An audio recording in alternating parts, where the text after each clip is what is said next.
नमस्ते दोस्तों। आज की इस रोमांचक कहानी में आपका स्वागत है। मेरा नाम वंशिका है। मैं छत्तीसगढ़ के सूरजपुर जिले की रहने वाली हूँ और मैं अपने पति की दूसरी पत्नी हूँ। गर्मियों की दोपहर थी। सूर्य जैसे आसमान से आग बरसा रहा था और घर आम दिनों से अधिक शांत लग रहा था। मैं रसोई में खड़ी थी, ताजगी भरे सब्जी के लिए गोभी काट रही थी और अपने विचारों को व्यस्त रखने की कोशिश कर रही थी। मेरे पति हमेशा की तरह काम में व्यस्त थे, जो हमारे परिवार से ज्यादा उनका समय मांगता था। मैंने उनके लंबे घंटों के इंतजार और इसके साथ आने वाली तन्हाई की आदत डाल दी थी। लेकिन आज का दिन कुछ अलग सा महसूस हो रहा था, क्योंकि गौतम, मेरा 20 साल का सौतेला बेटा, अचानक रसोई में आ गया।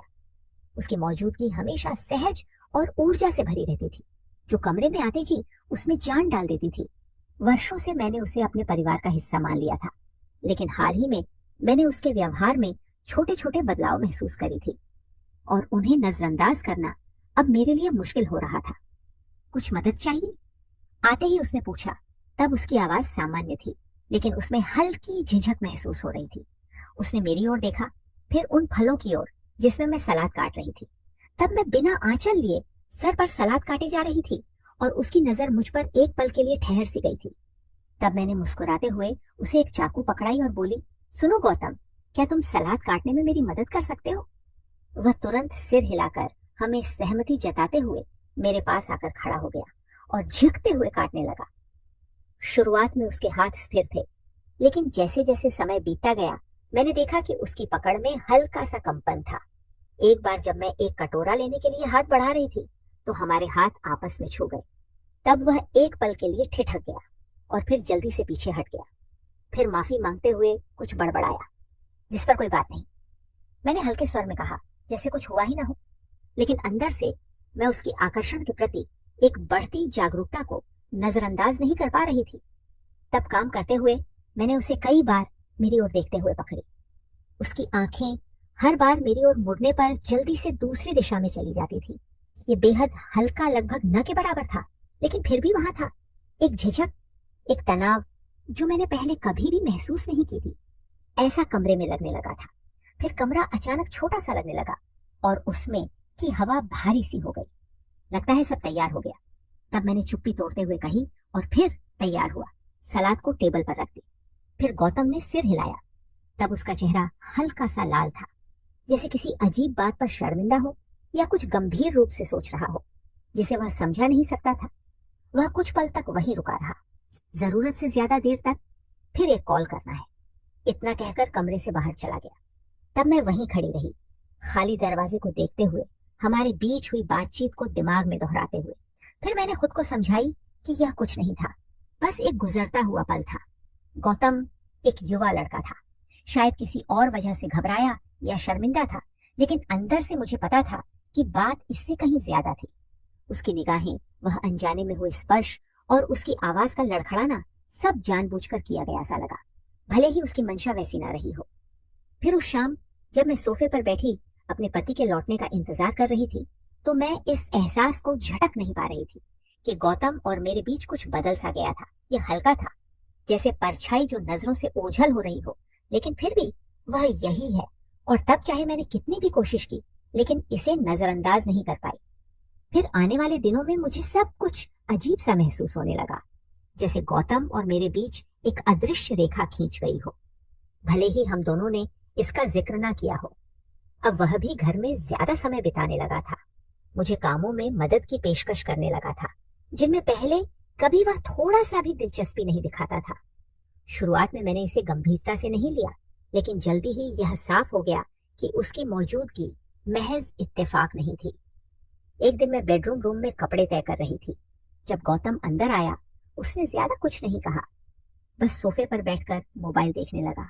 मैं अपना काम करती रही, लेकिन मुझे उसकी निगाहों का एहसास हो रहा था। जब भी उसे लगता कि मैं उसकी तरफ नहीं देख रही हूँ, वह मुझे देखने लगा था। यह सब मुझे असहज कर रहा था, हालांकि मैंने इसे जाहिर नहीं होने दिया। मम्मी, आप व्यस्त लग रही हैं, उसने कुछ देर बाद धीरे से कहा। तब उसकी आवाज सामान्य थी, लेकिन उसका चेहरा सामान्य से ज्यादा गंभीर लग रहा था। तब उसकी तरफ देखे बिना मैंने जवाब दिया, बस घर के काम संभाल रही हूँ।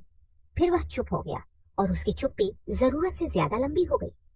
तब आखिरकार मैं उसकी तरफ देखी और उसकी आंखें मेरी आंखों से मिल गई।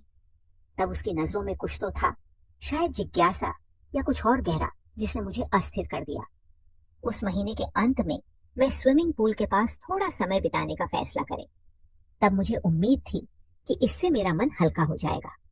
वहां मेरे साथ किसी को आने की मुझे उम्मीद नहीं थी, लेकिन गौतम मेरे जाने के थोड़ी ही देर बाद आ गया। फिर वह जाने के थोड़ी ही देर बाद आ गया। फिर वह कहने लगा कि उसे पढ़ाई से थोड़ा ब्रेक चाहिए। फिर उसने अपनी तौलिया एक कुर्सी पर रख दिया और बिना किसी झिझक के पानी में कूद गया।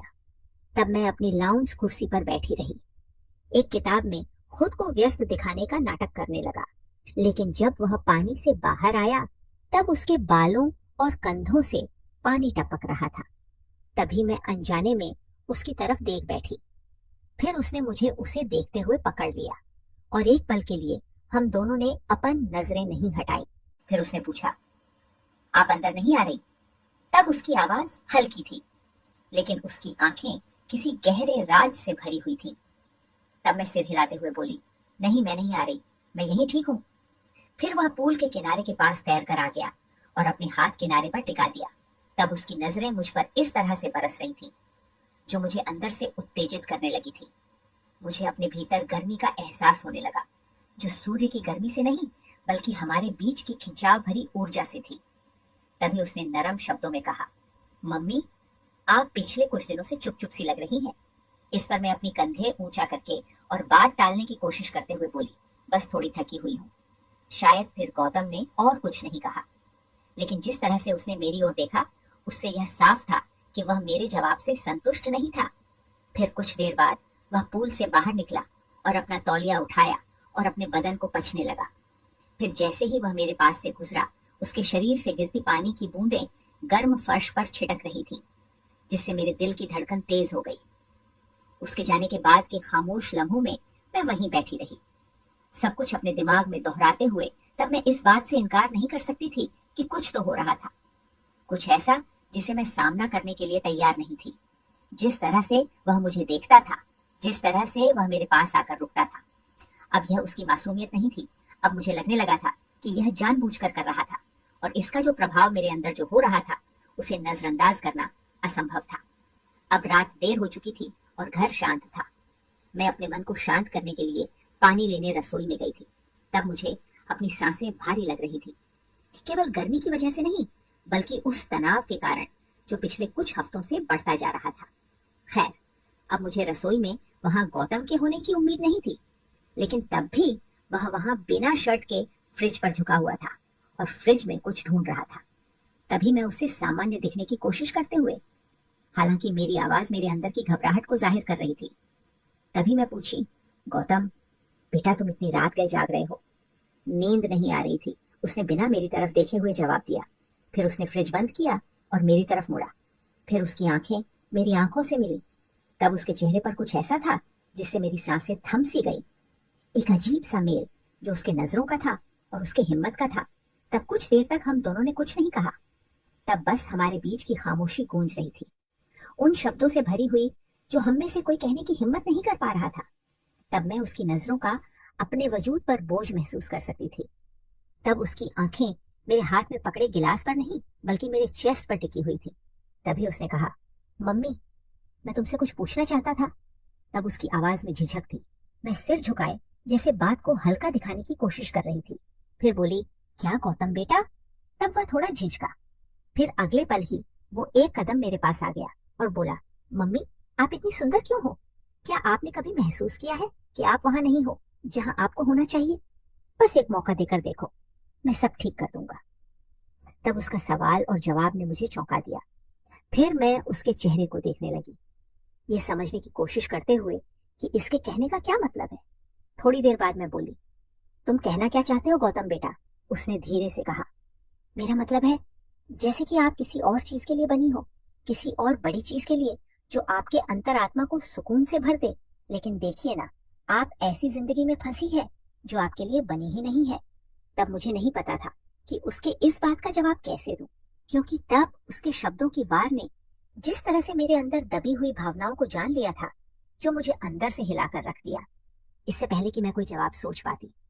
वह एक कदम और करीब आ गया, इतना पास कि मैं उसकी मौजूदगी की गर्मी महसूस करने लगी। फिर मैं कहना शुरू की, गौतम बेटा, लेकिन तभी उसने मुझे बीच में ही रोक दिया और बोला, मम्मी, मुझे पता है कि यह सब गलत है। तब उसकी आवाज कांप रही थी। मुझे पता है कि मुझे ऐसा महसूस नहीं करना चाहिए, लेकिन मैं इसे रोक नहीं पा रहा हूँ।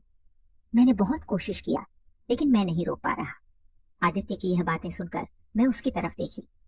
तब मेरा दिल इतनी जोर से धड़क रहा था कि मुझे लगा वह भी इसकी धड़कन सुन सकता होगा। फिर मैं धीरे से बोली, गौतम, हम नहीं कर सकते।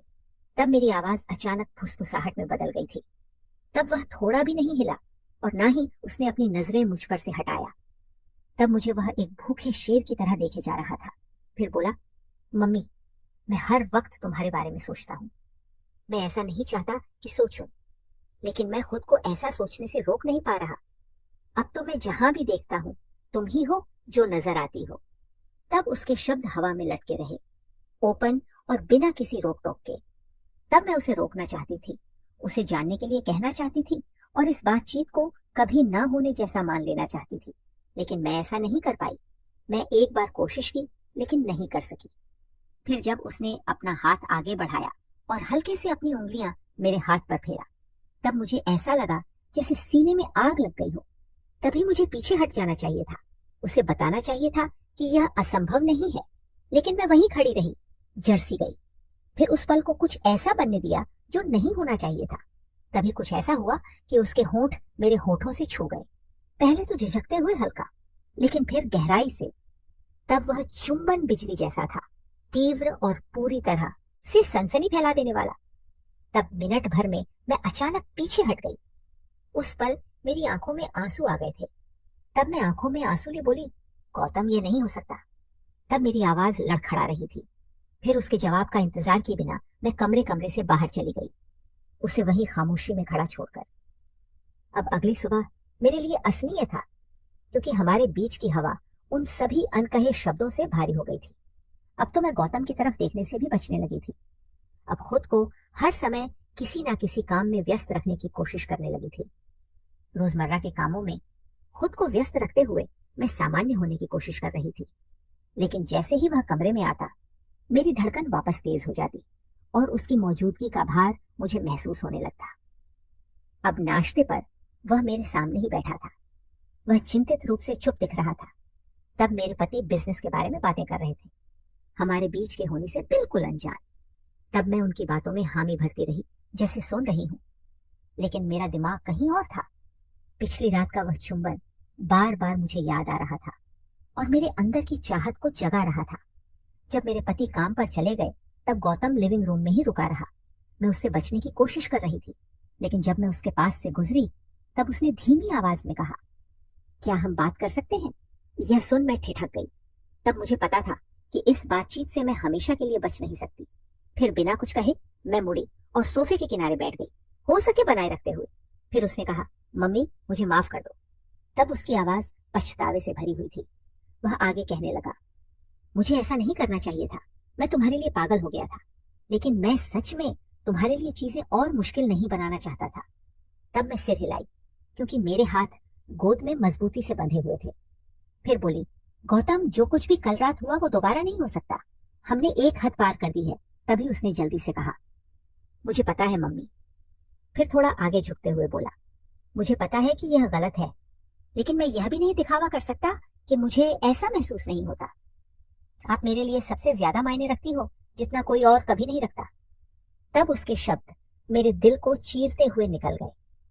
तब मैं उसे रोकने और उसे दूर रहने को कहने की कोशिश कर रही थी, लेकिन उसकी आवाज में छिपी सच्चाई ने मुझे ऐसा करने से रोक दिया।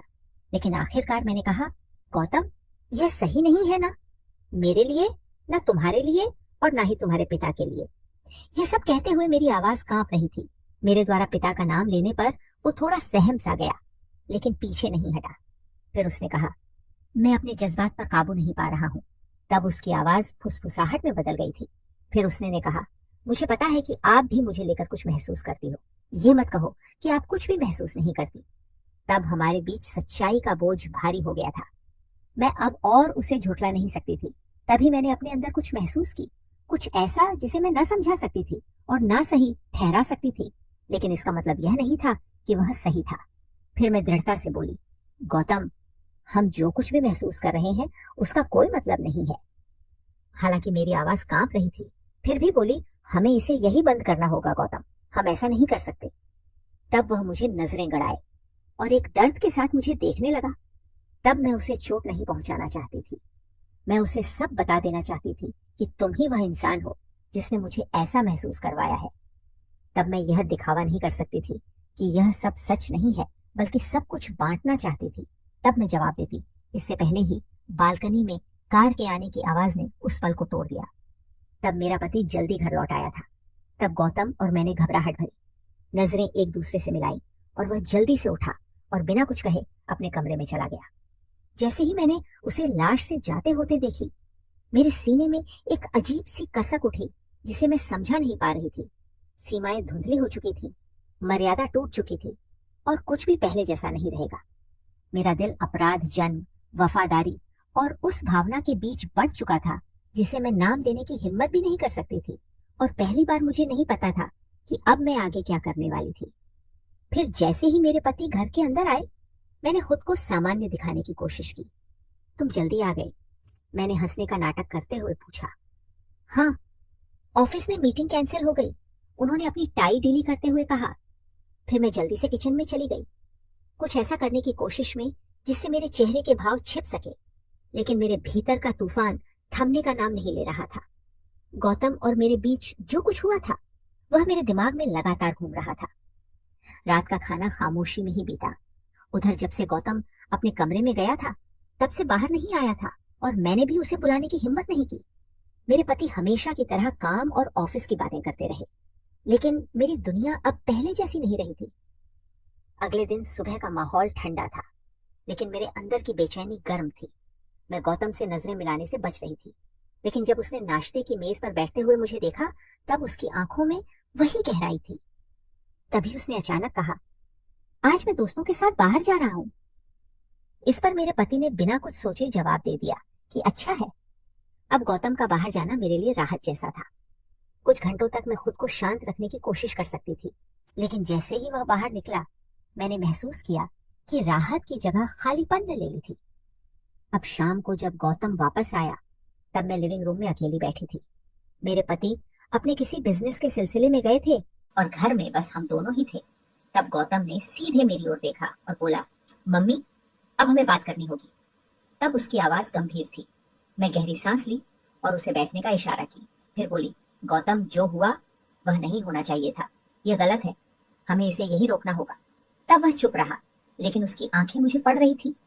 थोड़ी देर बाद आखिरकार कहा, मुझे पता है ये सही नहीं है, लेकिन जो मैं महसूस करता हूँ वह भी झूठा नहीं है और मुझे नहीं लगता कि आज भी इससे इनकार कर सकती हो। इस पर मैं बोली, गौतम, मैं तुम्हारे पिता की पत्नी हूँ, हमारी जिंदगी अलग अलग है, तुम्हें इसे समझना होगा। तब उसने गहरी सांस लिया और बोला, मैं आपको कभी कोई परेशानी नहीं दूंगा। मैं बस यही चाहता हूँ कि आप यह जानो कि मैं आपको कितना चाहता हूँ, लेकिन अगर आपके लिए इसे यही रोकना जरूरी है तो मैं इसे समझता हूँ। तब उसके शब्दों ने मेरे दिल को तोड़ दिया। मैं जानती थी कि वह सच कह रहा था, लेकिन जो सच मैं महसूस कर रही थी वह हमारी जिंदगी को बर्बाद कर सकता था। फिर अगले कुछ दिनों में गौतम ने मुझसे दूरी बनानी शुरू कर दिया। उसने घर में समय बिताना कम कर दिया और अपने दोस्तों के साथ ज्यादा बाहर रहने लगा। हमारे बीच की खामोशी अब एक समझौता बन चुकी थी। कुछ हफ्तों बाद उसने घोषणा किया कि वह शहर से बाहर पढ़ाई के लिए जा रहा है। मेरे पति ने यह सुनकर अपनी खुशी जताई, लेकिन मेरे भीतर एक खालीपन घर कर गया। जिस दिन वह गया, मैं अपने कमरे में अकेली बैठी थी। उसने घर से निकलने से पहले मुझसे कुछ नहीं कहा, लेकिन जब मैं खिड़की से बाहर देख रही थी तब उसने पलटकर मेरी ओर देखा। तब उसकी आंखों में आंसू थे, लेकिन उसके चेहरे पर एक हल्की मुस्कान भी थी, जैसे कह रहा हो, सब ठीक हो जाएगा।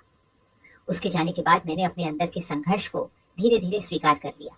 मैं जानती थी कि जो हुआ वह कभी नहीं होना चाहिए था, लेकिन जो भावनाएं हमारे बीच पनपी वे भी झूठी नहीं थी। अब जीवन फिर से सामान्य दिखने लगा था, लेकिन हर बार जब मैं अकेली होती मुझे वह पल याद आ जाता और उन यादों के साथ अब एक अधूरी कहानी का बोझ मेरे दिल में हमेशा के लिए बस गई थी। तो दोस्तों, यह थी हमारी आज की छोटी सी कहानी। अगर आपको यह कहानी पसंद आई हो तो इसे लाइक करें और अपने दोस्तों के साथ शेयर करें। आगे भी ऐसी ही रोमांचक कहानियों के लिए हमारे चैनल को सब्सक्राइब जरूर करें। धन्यवाद।